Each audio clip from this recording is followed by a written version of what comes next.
The Chicago Bulls are currently 11 and 15 in the 11th seed out east, and they just really don't look good. And I don't really think this team has any real ability to get much better this season or next season, barring Lonzo just somehow miraculously comes back at full strength.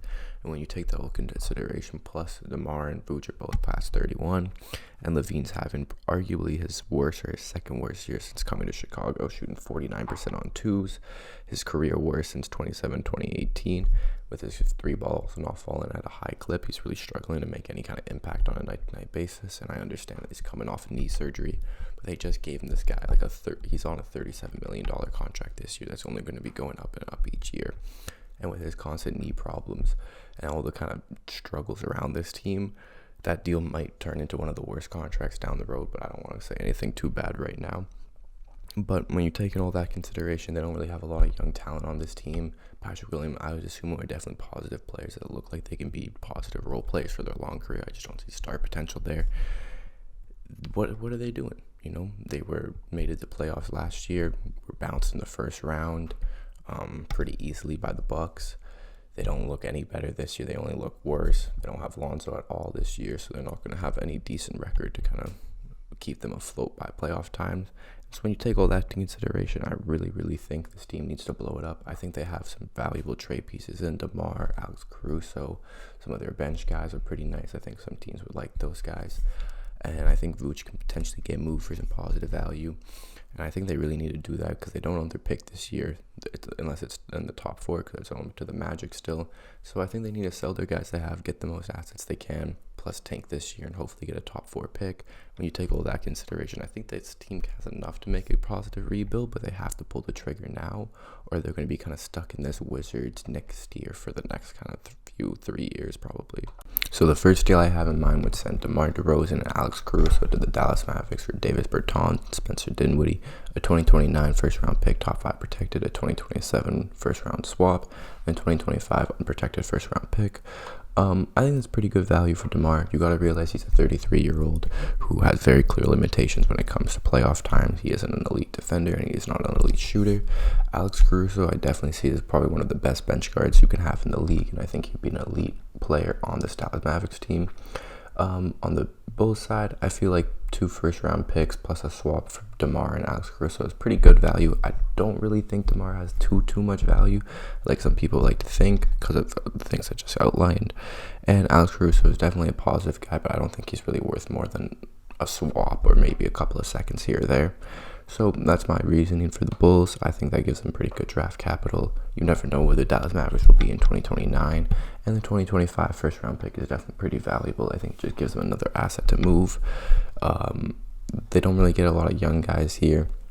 But I think for DeMar, there's very few teams that are willing to throw a lot of young guys at him because they're kind of trading for him to be a second to third offensive option. So you got to take that into mind as well. And then I think the fit of DeMar and Luka is very well. I think DeMar operates in the mid-range, which is a part of the Dallas Mavericks offensive game that doesn't get a lot of love. They don't really have that many mid-range shooters, and no one really likes to operate in that range. So I think DeMar would be perfect on that team, and where he has so much space to operate, them being such a high volume 3-point shooting team, as well. It just gives Luka a secondary ball handler who can help him get the ball out of his hands, who can run all ball actions, who can run pick and rolls, and still elevate an offense to a pretty respectable level. I think DeMar has shown in the regular season he can be an elite offensive player, and with his game expanded to being more on-ball, playmaking minded, I think he can be very valuable, as well as think he's a pretty good cutter and off-ball mover, and all of those things are things you would want to pair alongside Luka Doncic, as well as I think because of his age and his maturity. At 33 years old, it'd be easier for him to accept such a secondary role alongside Luka, where he's going to be getting most shine, where I think some younger all-star players would struggle with that. And for all those reasons, I think DeMar and Luka would be a great fit. The next trade I have in mind would be giving the Warriors some much-needed bench depth, as well as giving the Bulls valuable young assets while giving them good draft capital.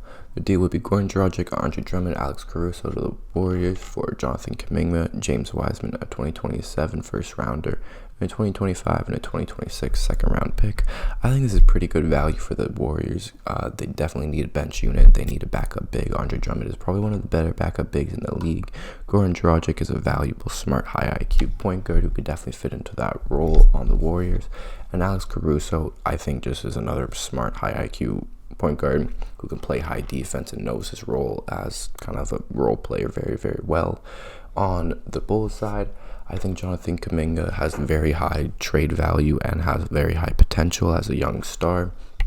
Or he can develop into a star. I think I really see that in his game. James Wiseman is still a pretty hit or miss type of player, but he still was a top pick, and he still has that value and that potential. And I think the Bulls are a perfect team to take a swing on a guy like that, where they have nothing to really lose. The draft capital, I think a first round pick and 2 seconds for all of that, plus you get the young guys, is perfect. I don't think you're going to get a much better deal, though I do think some other teams would be very willing to look at deals for their bench guys.